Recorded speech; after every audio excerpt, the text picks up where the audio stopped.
आपल्या देशामध्ये पहिली आयटी इंजिनिअरिंगची बॅच 87 साली आली. त्याच्या आधी आयटी इंजिनिअरिंग हा स्ट्रीमच नव्हता. आमच्या काळात आम्ही फक्त मेकॅनिकल, इलेक्ट्रिकल, सिव्हिल हे 3च ब्रँचेस होते. शंकर महादेवन्स लॉ ऑफ लाईफ आहे, करिअर, ज्याला मी नाव दिले. फक्त मी माझाच लॉ म्हणून म्हणत नाही, पण मी त्याची टर्म कॉइन केली आहे. It is law of career planning. आणि त्या लॉचं एक डिस्क्रिप्शन अगदी सोपं आहे. P+P=E. कॉम्प्लिकेट गोष्टी केल्याशिवाय लोकांना पटत नाही. म्हणून मी सहज काहीतरी सांगण्यापेक्षा मी तुम्हाला थोडं कॉम्प्लिकेट करून सांगतो.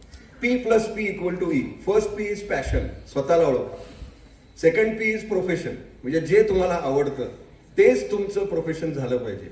मग third E, excellence, will automatically emerge. तुम्ही बेक सर्टिफिकेशन कंपल्सरी करा. BEC is business English certification of university of Cambridge. British लायब्ररीमध्ये त्यांचं केंद्र आहे. त्याचे 2 लेव्हल्स आहेत, ते कंपल्सरी करा. नंतर तुम्ही जॅपनीज बद्दल करता, हे खूप छान आहे. पण एक गोष्ट मी तुम्हाला सांगतो, ज्यांनी हात वर केले ना त्यांना जॅपनीज लँग्वेज इज कंपल्सरी.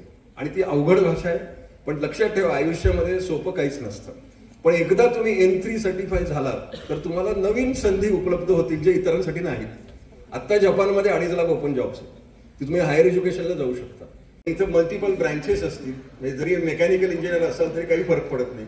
तुम्ही कुठेही जाऊ शकता. पण सध्याचा जमाना EVचा आहे, इलेक्ट्रिक व्हेकल्स, सस्टेनेबिलिटी, ग्रीन, या डायरेक्शन मध्ये तुम्ही पुढचं नॉलेज घेतलं पाहिजे. IT मधलं सध्या सगळ्यात हॉटेस्ट टेक्नॉलॉजी ऑफ टुडे आहे आर्टिफिशियल इंटेलिजन्स. त्यातला एक सब पार्ट आहे, तो म्हणजे prompt engineering. Prompt engineering tells you how to communicate with generative AI tools. माझं आईस्क्रीम अगदी सोपं आहे. A म्हणजे आत्मविश्वास, E म्हणजे इच्छाशक्ती, S म्हणजे सकारात्मकता, क्री म्हणजे क्रियाशीलता, म म्हणजे महत्वाकांक्षा. टॉपला कसं जायचं?